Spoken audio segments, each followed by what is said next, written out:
میرے دوستو، واجب الاحترام ساتھیوں، آج یکم شوال ہے۔ آج کا دن یوم الفطر کا دن ہے۔ آج کا دن اللہ سے انعام لینے کا دن ہے۔ آج کا دن اللہ رب العزت کا شکر ادا کرنے کا دن ہے۔ دنیا کے اندر جتنی قومیں ہیں، جتنے مذاہب ہیں، ہر قوم، ہر مذہب، ان کی تہوار کے دن، ان کی خوشی کے دن مقرر ہے۔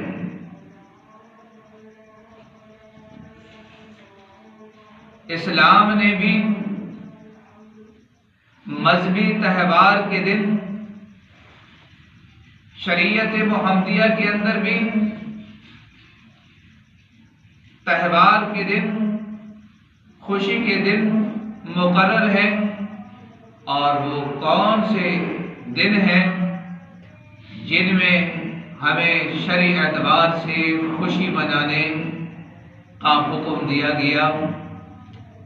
مسلمانوں کے اندر مذہبی تہوار کے دن دو ہیں، ایک عید الفطر اور ایک عید الاضحیٰ۔ یہ دو دن ہیں، ایک میں اللہ رب العزت کی طرف سے حکم ہے کہ آپ خوشی منائیں۔ ان دو عیدوں کے علاوہ تہوار منانے کی اور خوشی منانے کی کوئی شرعی حیثیت نہیں ہے۔ عید الفطر، عید الاضحیٰ میں خوشی منانا یہ ثواب ہے۔ خوشی منانا ثواب ہے۔ کیوں؟ پہلے اللہ کا حکم تھا کہ آپ کھانے سے، آپ پینے سے، آپ خواہشات سے رک جائیں۔ ہم کھانے سے، پینے سے اور خواہشات سے رک گئے۔ کیوں؟ اللہ کا حکم تھا۔ اب عید والے دن اللہ کا حکم ہے کہ تم کھاؤ پیو، تو اب ہم اس حکم کو پورا کرنے نکلے ہیں۔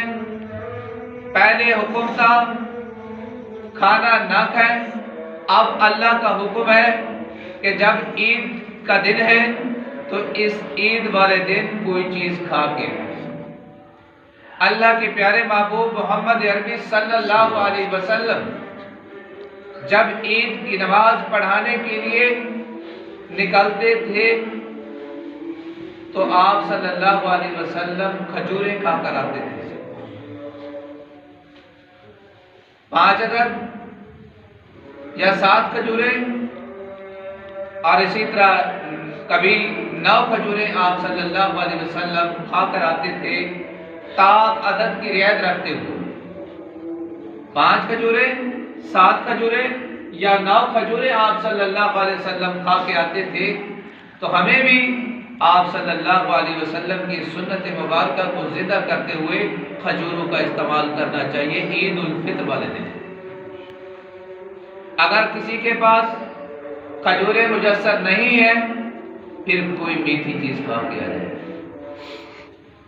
اگر گھر کے اندر میٹھی چیز ابھی نہیں پکی، کوئی بھی چیز گھر کے اندر پڑی ہوئی ہے، وہ چیز کھا کر عید کی طرف آ جائے۔ اصل یہ عید کن کی عید ہے؟ اصل یہ عید تو غریبوں کی عید ہے۔ اصل عید کن کی عید ہے؟ اصل عید تو یتیموں کی عید ہے۔